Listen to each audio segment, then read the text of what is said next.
Hello listeners, Jordan here. I just want to let you know that you can listen to Nighttime early and ad-free on Amazon Music. Include it with Prime.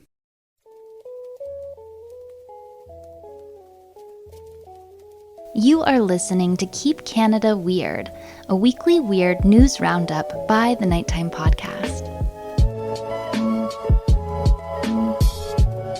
Hello listeners and welcome back to the weekly Keep Canada Weird discussion series. If you're new here, I'm Jordan, and Keep Canada Weird is the venue in which my pal Aaron Airport and I seek out and explore the more offbeat news stories that played out over the last week. In tonight's episode, which was recorded on the evening of January 30th, 2024, Aaron and I think we have a bit too much fun. We talk about the kind of creepy Canadian man behind the petition to get Taylor Swift on an American stamp. We'll bask in the glow of the holy grail of hockey card discoveries. We'll join the hunt for a lost dog in Saskatchewan, and we have our plans cancelled due to the unforeseen circumcisions taking place at an Ontario Pizza Hut. Let's get into it. Handsome Aaron Airport, how are you doing over there, my friend? I'm well, my friend. How are you, friend? Good. It's snowy. I don't know. Well, of course, we're a couple of 100 kilometers apart, but here in Halifax, we got, I think, our first significant snowfall of the season. We got whacked.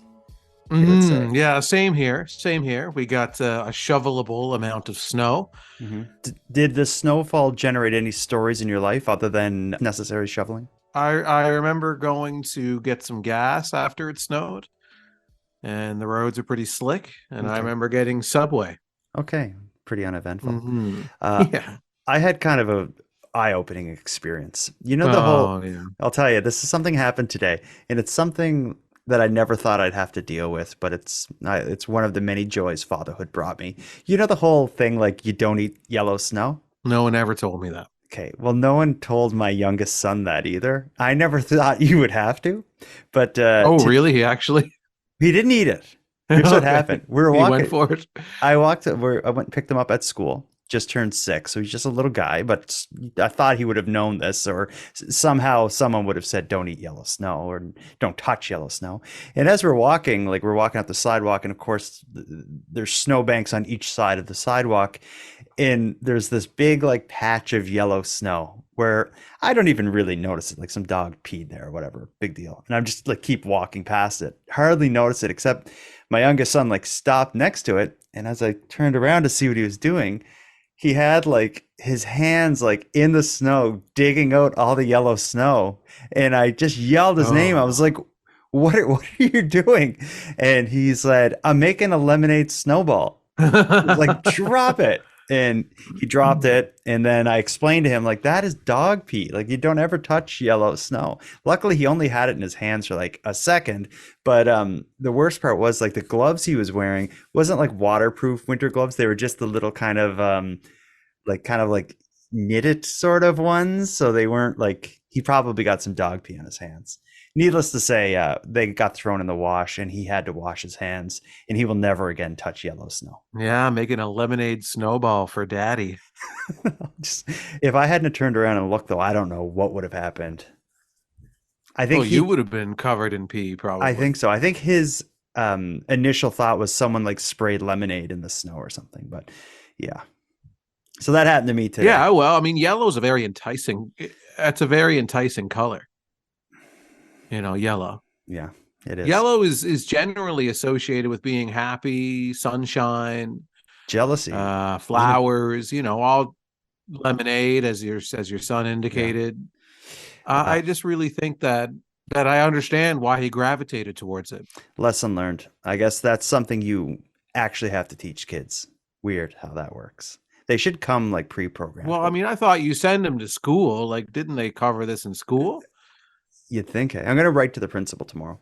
What are they teaching? Day one, day one. Yeah.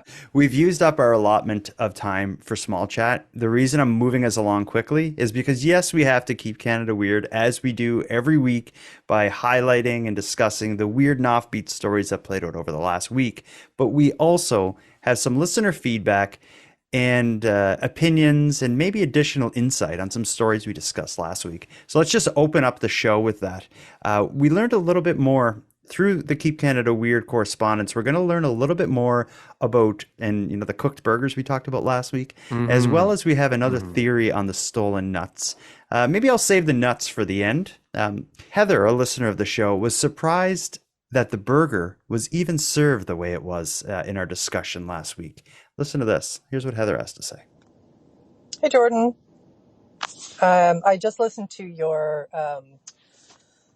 Keep Canada Weird, and you were talking about meat not being cooked, like having to sign a waiver if the meat isn't cooked. I'm pretty sure in Canada, you legally have to cook it to well done, period end. There's no option. So I'm surprised that they even did anything other than that. A few years ago, I had met my cousins who live in New York City. I met them in Niagara Falls, Canada, and we went to a restaurant and they tried to order something that, they said, oh, can I get a burger, whatever, medium rare, whatever, something gross, whatever as they were doing. I'm vegetarian, so it was disgusting anyways. But anyways, the server said, no, we can't do that. So I think that's pretty standard, and I'm surprised to hear that they even entertained the idea of giving them the food that way. We actually got quite a bit of feedback and opinions across social media, people weighing in on the whole, I guess we'll call it Burger Gate or maybe Waiver Gate.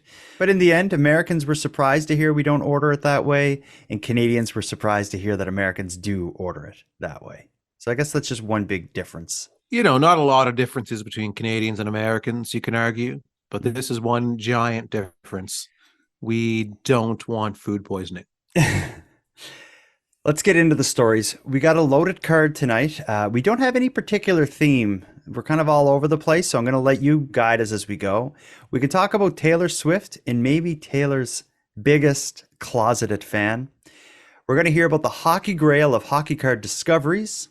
Something happened in a Pizza Hut in Ontario that's amazing. We'll talk about that. And of course, we have that, we've made the promise that if cats or dogs are in the news, we will discuss them. There is a dog in the news from Saskatchewan. Where do you want to start with this? Well, let's start with Taylor Swift. Seems appropriate. You are a massive Taylor Swift fan, right? Is that fair to say? That's an understatement. Big Swiftie. I see a lot of people talking about her in football. What is the story? Her boyfriend's a football player? Yeah, she's dating Player. Mr. Football, whoever is, I don't know. There's, I don't know sports. No, me neither. Some guy who plays football, she dates him. She goes to the games. She cheers him on, while the rest of us rage in jealousy. Well, someone who may be jealous of that football player runs a stamp and coin store in Dunbar, BC. His name is Brian Grant Duff, and he's in the news lately because of a petition that he is behind that is demanding the United States Postal Service create a commemorative stamp honoring T. Swift. Now, this guy, it's a Canadian. I believe he's from Dunbar, BC, which is outside of Vancouver, is where this guy is. But for whatever reason, he's made it his mission to try to get the American Postal Service to put Taylor Swift on a stamp. And it's not because he's a fan, or so he says. Listen to this news clip. You tell me if this guy is a fan. A Vancouver stamp collector has started a petition to get Taylor Swift onto a U.S. Postal Service stamp. He's not a huge Swiftie, but he thinks it could be a great way to raise money for charity. It would be great if the U.S. issued a semi-postal stamp with a charitable surcharge on it, and people could celebrate Taylor Swift's Eras Tour, for example, and give money to a charity that Taylor Swift and the U.S. Postal Service agreed on. Brian Grant Duff has run All Nations Stamp and Coin for more than 2 decades. He says it's uncommon to put a living person on a U.S. stamp, but believes the global superstar is the right person for the honor and has already put together some AI-generated samples. He also believes it could help boost sales and awareness for the Postal Service. He's launched the petition on change.org. To commemorate, I don't know, the Eras Tour, for example. I don't know, just off the top of my head here. How about the Eras Tour of the person I know nothing about? Yeah, that I took, like, just in my own free time, I took this upon myself to generate AI art of Taylor Swift on stamps. I just happen to have a bunch of images of her on my computer anyway, so Yeah. I just fed them into ChatGPT, and here we are. I'm either getting this way wrong or this is one of the weirdest fetishes I've ever heard of. And he's Canadian. Why is he so concerned about the American postal stamps? Like, Yeah, that should take some of why the wind out of the petition sales. why doesn't the petition, like, for Canada's postal system to have a Taylor Swift stamp? That's a good point, right? The whole thing is When I- ridiculous. When I first read this story, I was like, why are we covering this? Sounds like an American story? And then I was like, oh, he's Canadian. I was like, what's he doing? I think they feed him to the wolves though by being like, who isn't a Swiftie fan or isn't a Taylor Swift fan? Yet he's just rattling it all off for the Eras tour, for example. And then it goes in, well, that's what he. and then That's all what he the tells his wife. Yeah. I'm not a fan. This is purely for the United States postal system and to bring awareness to the United States postal system. I'm not attracted to the beautiful young musician. I'm not buying it, dude. This guy is a Taylor Swift fan. I don't know if he's a fan of her music, but there's something going on between him and Taylor Swift and stamps, oddly enough. Yeah, I wonder if he's emailed Taylor his stamp designs. I guarantee. Be like, I've been making stamps of you. What do you think of the stamps I've made of you? I'm going to save the U.S. Postal Service by showing them stamps of you. She's like, who are you? I'm Canadian. I'm a Canadian man. He is a creep. Let's just come. I'll say it. Is this man? Yeah, he's Yeah, what other stamps does he have designed in his lair? Oh yeah. Hello, Beyonce. Mr. Canada Stamps here. It's me again. I have new designs for you to look over. Who am I? I'm Canadian. I'm just a psychotic Canadian man sitting in my basement. My wife won't let me come upstairs anymore. She calls me a liar. This guy's out of his mind. Yeah. Okay. Well, I'm glad we had the same opinion, because when I watched it, that was and read that story, that was my first reaction. I was like, is Aaron gonna feel the same way as me? I figured you would, and I'm glad you did. That was my favorite story of the night. So we came out swinging, but let's move on. Let's slow things down, and then we'll get right back into the crazy. Yeah.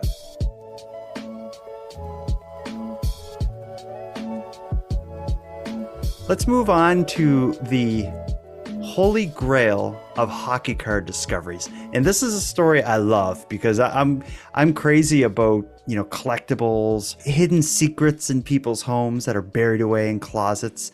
All that sort of stuff combines in this story out of Regina.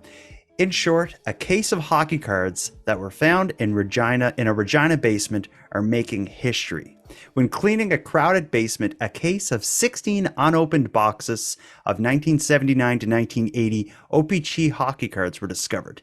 Each box has 48 packs with 10 cards per pack, so there's a total of 7,680 cards. Why is this special?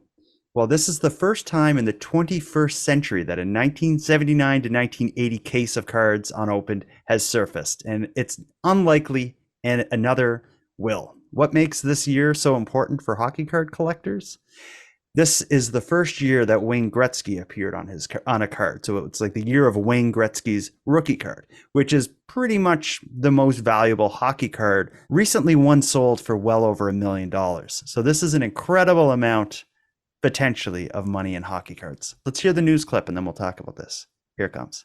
Lots of us have boxes gathering dust in the basement. Well, for a Regina family who went through theirs, a big payday could be in the cards. Hockey cards, that is, expected to fetch millions at auction. CTV's Alison Bamford is in Regina. And Alison, why are collectors so excited? Sandy, the auction house is calling this the find of the century, not just because these mint condition cards are in its original packaging, but because of the player who could be on them. This is the only known unopened case of 1979-1980 OPC hockey cards from Wayne Gretzky's rookie season.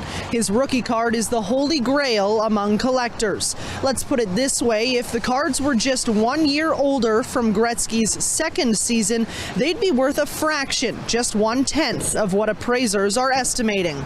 Besides Gretzky's rookie year being in it, this is just a rare item for a lot of collectors. They like to collect unopened material. It's a nostalgic sort of draw that they had. They remember opening boxes of this, and they can't get these boxes anymore for $2 at the corner store. This box was hidden away in a Regina home behind stacks and stacks of other collector's items. The family wants to remain anonymous, but what we do know about the owner, he was a big collector in the 60s and 70s. He'd buy cases of Canadian-made cards to trade with people in the States. And while tidying up, his son recently discovered what he had.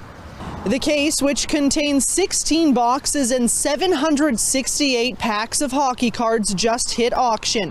The current bid is hovering around the $1 million mark. Some collectors say it's a small price to pay considering just how many Gretzky rookie cards could be inside. A single one of those in pristine condition has previously sold for nearly $4 million. I almost feel bad for the old guy who owned this stuff. Imagine you buy this. Like, this has been worth millions of dollars since, for the last 25 years or so. And he had no idea it was in there, just living his life. And now, probably at a point in his life where he's like downsizing his home or something, he realizes, like, oh crap, like I was like a multi-millionaire this whole time and I had no idea.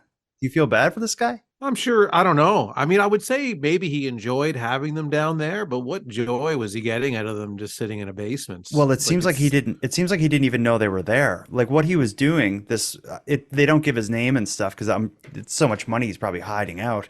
But it seemed like what he was doing was kind of like hoarding collectibles. So when hockey cards would come on sale, he would buy like a box, like a big box of the boxes that they would have on like a shelf at a store or something full of packs. He'd buy like a box of them and just have them squirreled away, hoarding them and trading them here and there. And it seemed like this sealed box of boxes of cards from 1979 just kind of got cluttered in behind stuff.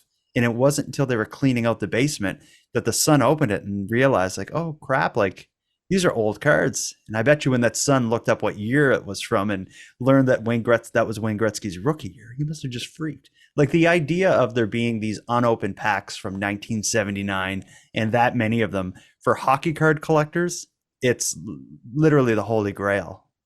Like an unheard of discovery. So it seems like they're selling them by the box. Well, I couldn't tell if they were selling it as a like all of it at once with a bid around $1 million, or if they were selling it per box. Because I don't know. I just for some reason I had the impression that they were selling it by the box, but or maybe they're selling the whole collection for $1 million. But like to me, it seems like the most lucrative way would be to open them, get the Wayne Gretzky cards out. Yeah. Find, statistically, there's a few of them in each box. Package those up in some kind of a protective casing and whatever and sell those. Yeah, but I guess it's a gamble though, because statistically there's going to be 20 Gretzky cards in there, which in mint condition one of them recently sold for $4 million. So if you open it and you find 20 or 30 or for whatever reason maybe there's 40 of them in there, that's just an incredible amount of money. But you could also get screwed and just the odds could not be in your favor and you only find 4 of them. So there's a bit of a gamble, but yeah, I don't know. But right now it's like they're at $1 million right now. So wouldn't they make more money if they just took out the Gretzky rookie cards and then just said, hey, I've got 15 Gretzky rookie cards here. Yeah. And then they were saying, and in the news broadcast that they sell for around $4 million each. Like, yeah, geez. Yeah, I'm just wondering. That's only the opening. Can't they make more money if they just pull out the Gretzky? You would think, but that's only the opening bid at $1 million. So who knows where it'll go? But I just think it's like this is an amazing discovery for people who are into this stuff, and just the fact that it's sitting there. I don't. It just makes me wonder what else is out there. There's so many. I'm not into hockey cards, but there are a lot of collectibles I'm into, and I don't know. I like the idea of there being. There's some old toy store or something in behind some shelf in their storage unit, some box of like 1970s era Star Wars toys is just like behind a shelf, untouched for all this time. Just that kind of stuff does it for me. And I think this is a cool Yeah, discovery. it was so hard as a kid to not like open and mess around with all that stuff. Like to, some people who bought things and left them in the original packaging. It's like, how did you do that? Mhm. Like this guy would seem to have been an adult when he did it, so I understand. But like, when you talk to people who have, yeah, I know I've got all these toys unopened. It's like, how did you not open them when you were a kid? Like with me, like all my comics, my baseball and hockey cards, You used it. my action figures, like they were all ripped out of those packaging. Yeah. And I don't think like in the 80s and stuff when we were kids, collectible culture was nothing like what it was done, like what it is now. Then I feel like toys and comics were meant to be read, toys were meant to be played with, things were meant to be opened and used. Nowadays, I feel like it's the other way around. Toys and collectibles and figures and stuff. I realize this with my kids is a lot of it is like it's made to be displayed in its package and collect it. But that was, when we were kids, that was just, I didn't even think about that. But apparently this guy, either by design or just by sheer luck, it worked out for him. And it couldn't have worked out for a better box of cards, like an unprecedented discovery that no one in that world would have expected. And cool that it happens in Canada. Kind of sucks that it happened in a crappy place like Regina, but, whatever. It happened. Agreed. Yeah. You want to stick around Saskatchewan for another Saskatchewan story? This one about a dog? Yeah, but not for too much longer. But yes, let's stay. Okay, and then we'll get out of Saskatchewan. This will be it for tonight for that kind of province. Yeah. So this is cool. We love dog stories. We love cat stories. They seem to find their way into the news in Canada. Once a month, once every second month, we got a good dog or cat story. And I think everybody just loves dogs and cats. But here's an interesting one. And there's a bit of a mystery here.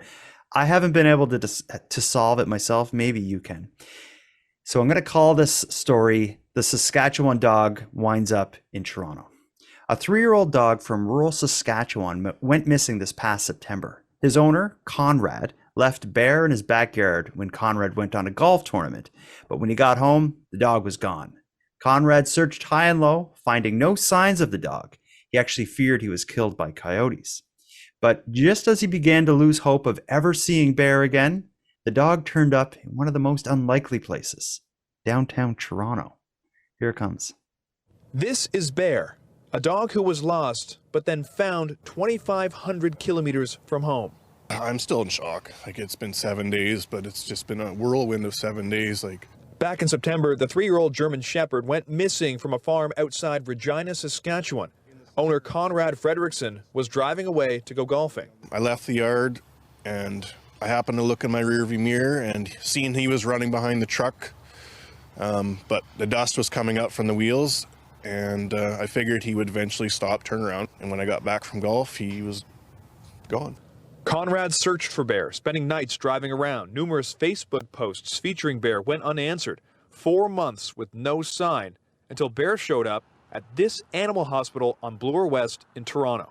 January 17th, he was brought in by an individual and his mother for an exam as a new patient.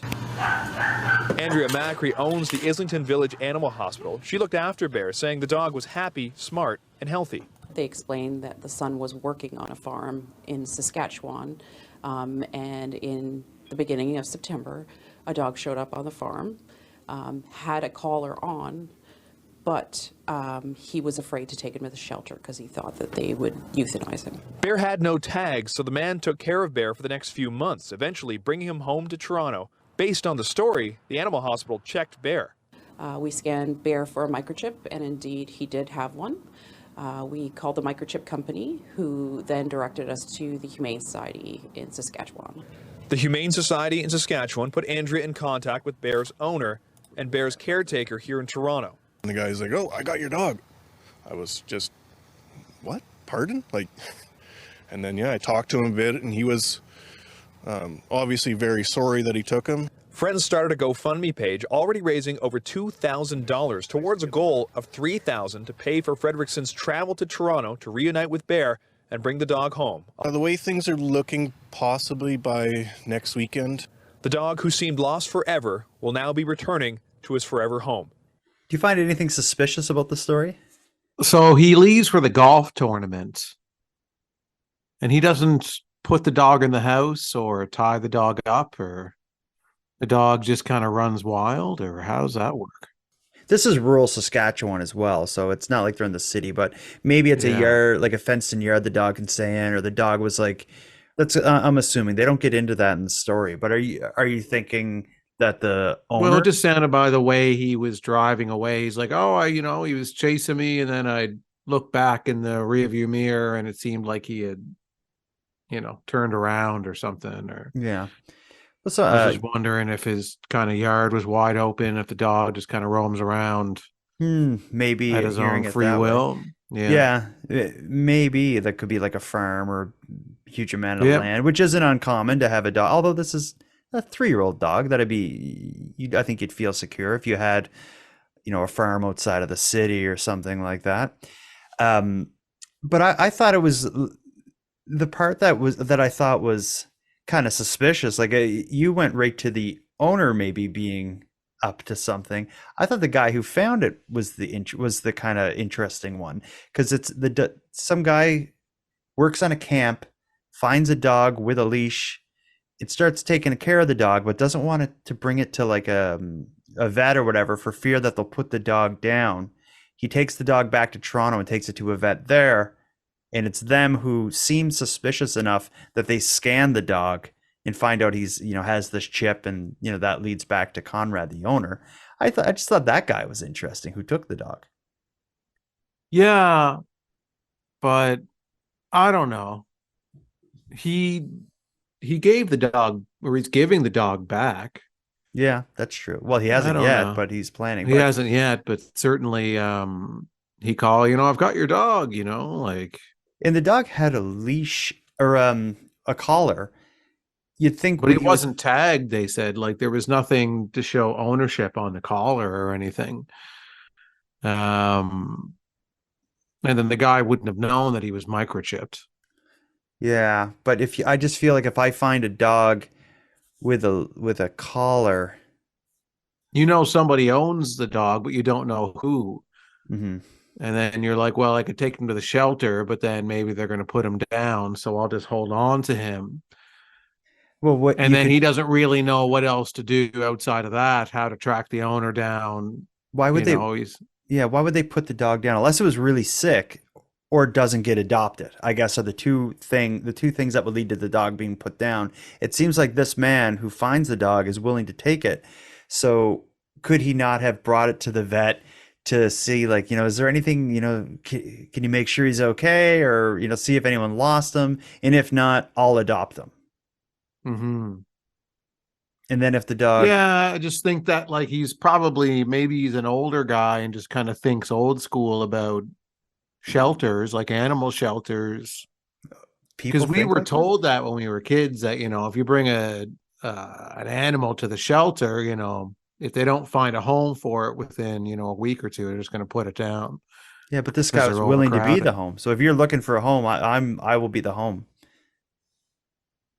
Yeah, he figured he'd be the home because he'd save the dog from the shelter, was his line of thought. I guess. I find it hard to believe. It just doesn't check out to me.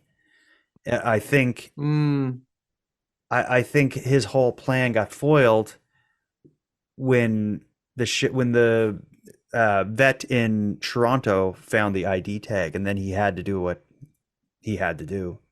Maybe. I don't know. As soon as I heard this story, it didn't hit me right. Well, I think the guy's probably on the up and up. I don't know. Okay. I'd have to meet him.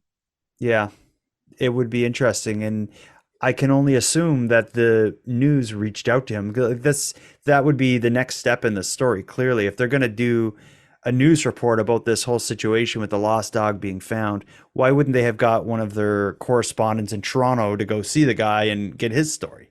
I have a feeling they reached out to him, and he's like, no comment.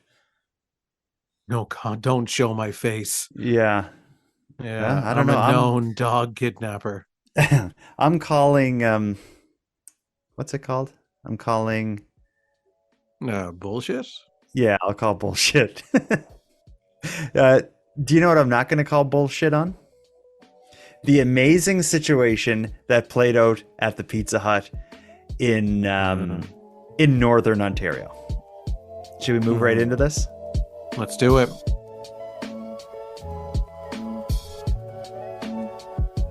So we don't have any audio, and that's really disappointing because this would make for some great news clips with double entendres and all that stuff.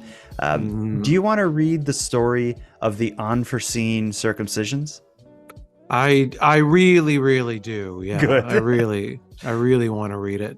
We can, as you read through it, we can stop and comment on the different parts because there's a lot that happens in the story, and we like good private part stories, right? Well, it's what we're in this business for. Let's get into it. A Pizza Hut location in Northern Ontario has gone viral not for its pizza or specials, but rather for an unfortunate typo. Last week, the Pizza Hut location in Timmins, Ontario, closed its doors at the last minute and posted a sign explaining that they were offering takeout only and the dining area was closed due to unforeseen circumcisions on the door. Yes, that is what the sign read. Photos of the sign were shared across local Facebook groups and quickly spread across all social media platforms from there. Unforeseen circumcisions happening in the dining room of a restaurant. I think that is funny, objectively. Unforeseen circumcisions, yeah. Because normally circumcisions are foreseen. Mm-hmm. They're planned way in advance. Yeah. There's a lot of logistics involved in a circumcision. This is suggesting that these were unforeseen circumcisions. Something went wrong, and all of a sudden someone was circumcised, and they had to shut down the dine-in portion, the dining area, because there's like a kid up on the table or something. Yeah, we ran low on pepperoni, so we had to start serving. No. That is too far. Yes. So yes. Adults can get circumcised too, Jordan. Really? Oh, yes. That would not be pleasant. Adults get circumcised all the time. So basically in this situation where it's like, we're running low on pepperoni, does anyone volunteer to be circumcised who's over the age of 18? And the new guy's like, I'll do it. I'll do anything to keep this job. So the photos of the sign on the door saying that due to the unforeseen circumcisions, the dining area is closed. Those photos are going viral and being spread around. You can pick up the story from there. So American actor, how do you say this? George Takei? He was from Star Wars? Oh, yeah, okay. American actor George Takei even got in on the fun by retweeting a photo of the sign with the caption, "Typos are my worst enema." That's good. What a dork. That's good. I like it. You like it. Okay.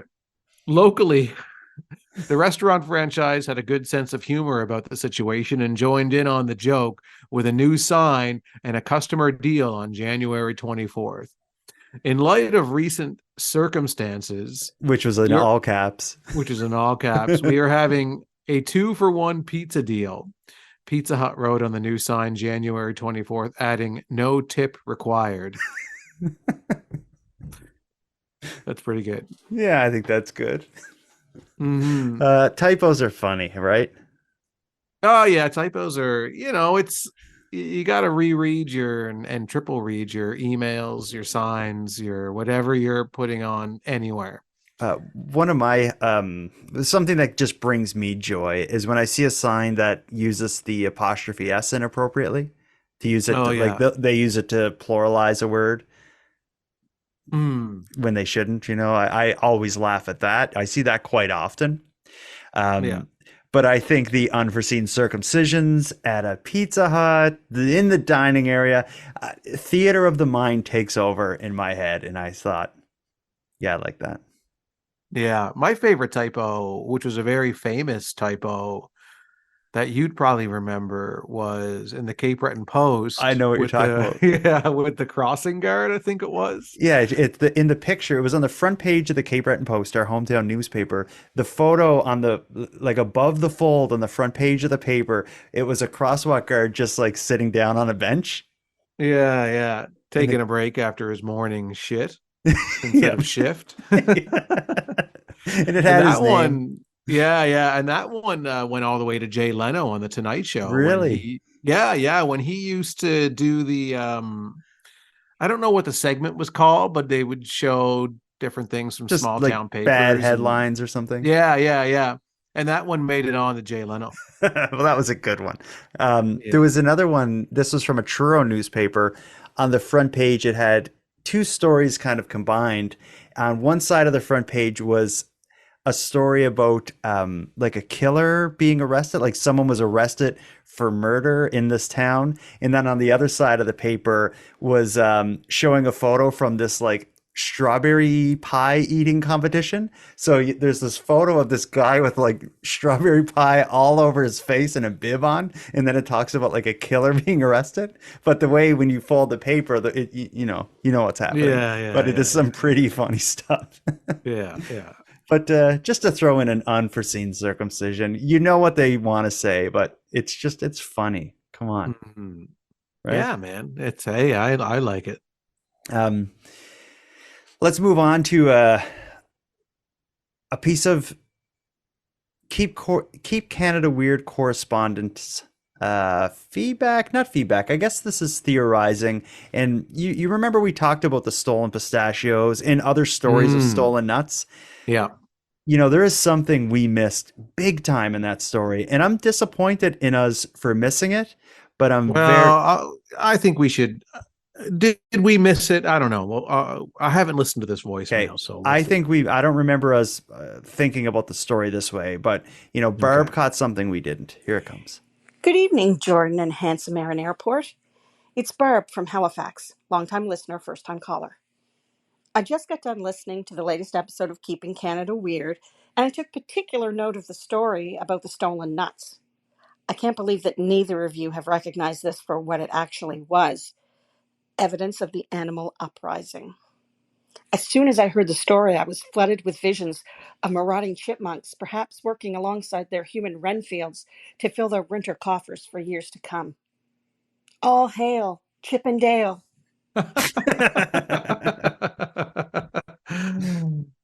Yeah, we did miss that. Yeah. I never even thought of it, but we thought about you and I, we love pistachios. We would like to get, you know, a truckload of pistachios, but not as much as like a pack of squirrels working with raccoons. Yeah, because they're like, these humans are stealing our nuts, and that's how we live. We're going to take them back. And considering the timing, this all would have happened, like the theft of it was two separate trucks, one of pistachios and one of another tree nut. They happened walnut, or no, it was it hazel? No, I think it was walnuts. Cashews. No, I don't think it was cashews. I think it was walnuts. No, I thought it was cashews because we talked about how much we liked cashews. I'll talk about that all the time. I talk about how much I like cashews till I'm blue in the face. I don't think if the story was about a truck of stolen cashews, I would have been dreaming about it every night since. Okay, well, some other nut then, we'll say. It was walnuts, I'm almost sure. But those thefts had happened in, I think, like December, and maybe the other one was in September. Would be at, you know, the time of year that squirrels, raccoons would be pretty desperate and would like to get their hands on, you know, enough nuts to last them a few years. So yeah, because they're looking around, it's like, where's all of our nuts at? And then they see these trucks filled with nuts, and like, well, the humans have been taking them. The humans love the nuts. Well, I think Barb's right. Yeah, it's a fair point. I think there's some validity to that. Mm-hmm. I didn't include it on the story on our agenda for this week, but there was another story in the news related to the animal uprising. Apparently, there's been a rash of coyote sightings in Western Canada. That seems to be in the news every so often when you'll hear these stories of coyotes being seen in cities. Turns out it's like mating season, so that makes them a little braver, and they'll wander into cities and towns. So I'd say watch out for your cats and dogs, everyone out there, and watch out for your nuts. Yeah, and your foreskin, because there's unforeseen circumcisions happening around this country. And your perverted homemade stamps. Yeah. This guy. Before we wrap it up, can we watch that news clip again of that guy? Absolutely, yeah. Okay. We usually don't Yeah. do this, but I really enjoy this story. Mm-hmm. Here it comes. It would be great if the U.S. issued a semi-postal stamp with a charitable surcharge on it, and people could celebrate Taylor Swift's Eras Tour, for example, and give money to a charity that Taylor Swift and the U.S. Postal Service agreed on. Well, I don't know. Just off the top of my head here, the Eras Tour. You know what I think will really help boost sales of stamps is if you put really hot young women on them. You know, that's every stamp that I buy has a hot young girl on it. Well, if you just do that in the United States, I've already gotten in trouble for doing it here in Canada, but It's the only guy banned from like every post office in Canada. yeah, as soon as every time I go to the post office, they chase me out with a broom. His voice doesn't even sound real. For the Eras Tour, for example. I don't know. How about her folklore album? Just off the top of my head here. Oh man, that guy. Anyway, he's cracked me up. I've been laughing all day at that clip. Oh, the guys, just off the top of my head. How about her perfect waist? Her legs that don't quit. I don't know. Just off the top of my head. So many things you can make as stamps out of. Did you know that?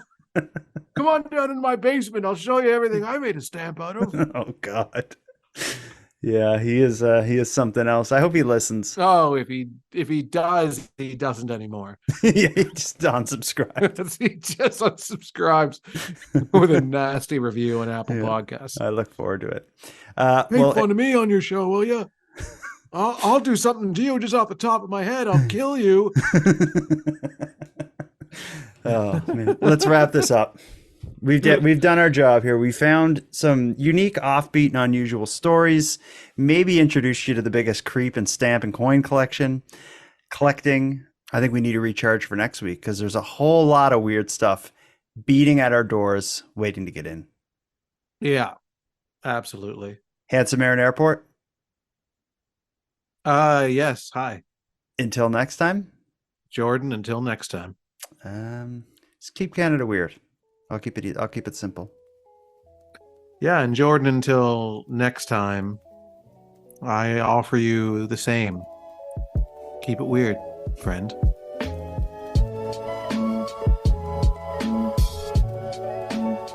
I want to thank you for helping Aaron and I fulfill our mission to keep Canada weird, but let us call out to you for even greater support.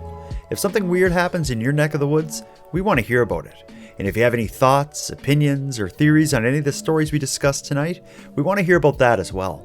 The best way to reach us is by sending a voice memo using the app found at nighttimepodcast.com/contact. We're excited to hear from you. Now, before we part here, let me end with some thanks. First, a big thanks to Aaron for sharing another evening with me and with you, the listeners of Nighttime. A big shout out to the internet's favorite cult leader, Unicole, who provides the intro and outro voiceovers, Monty Data, who provides the outro version of O Canada, and lastly, but most importantly, a massive thank you goes out to each and every one of you listening, as without your interest and your support, Nighttime and Keep Canada Weird would be as pointless as they would be impossible. Now, on the topic of support, let me thank the newest subscribers to the premium feed. Gail, Adam, and Tiffany, thank you for going premium. And for anyone else who'd like to support the show, you can do it in a variety of ways. First of all, there's the premium feed, which costs just a couple dollars a month, and that money funds the creation of the show. But perhaps more importantly, the premium feed also gives you the episodes 2 days early, gives them to you ad-free, and gives you access to a full back catalog of Nighttime and Keep Canada Weird episodes. If that sounds like something you'd like, you can go premium at patreon.com/nighttimepodcast. And even if you don't want to go premium, you can still support the creation of the show by simply sharing this episode on social media and letting all your like-minded friends know what we're doing here. We appreciate your support in growing this. Now, until next time, take care of each other, hug your loved ones tight, and let me know if you see anything weird. Keep Canada Weird is written, hosted, and produced by the Nighttime Podcast. And now to our viewers and listeners everywhere. Good night. So I just wanted to reach out to you guys, let you know I love the podcast. I listen to it all the time. I even listen to it while I sleep. I go back and re-listen to things. I am in the United States. I am in Sturgis, South Dakota. And I just wanted to let you guys know that it is weird down here too. It's not just weird up there. In order for me and my brother to go to my grandpa's funeral, because they banned us and told us that we couldn't show up there unless we were there to do work. So how we got into the funeral was we bought a hearse. We lined it with beautiful blue and green lights. We packed me and the kids and stuff inside of the coffin. My brother drove through the gate. We went in, we said goodbye to my grandpa, loaded the kids back up, and as we were loading the kids back up, after we said our goodbyes to my grandpa, that's when his lovely, crazy, psychotic white wife decided that she knew who we were. But it was already too late. We made it to the funeral. We made it to say goodbye to our grandpa. But we just had to get clever how to get into the funeral. And I just thought that maybe a crazy story like that might make you guys laugh. Alright. Oh, and they call me VA. I won't give you the rest of my name, maybe later, but VA is what they call me. It would be great if the U.S. issued a semi-postal stamp with a charitable surcharge on it, and people could celebrate Taylor Swift's Eras Tour, for example, and give money to a charity that Taylor Swift and the U.S. Postal Service agreed on.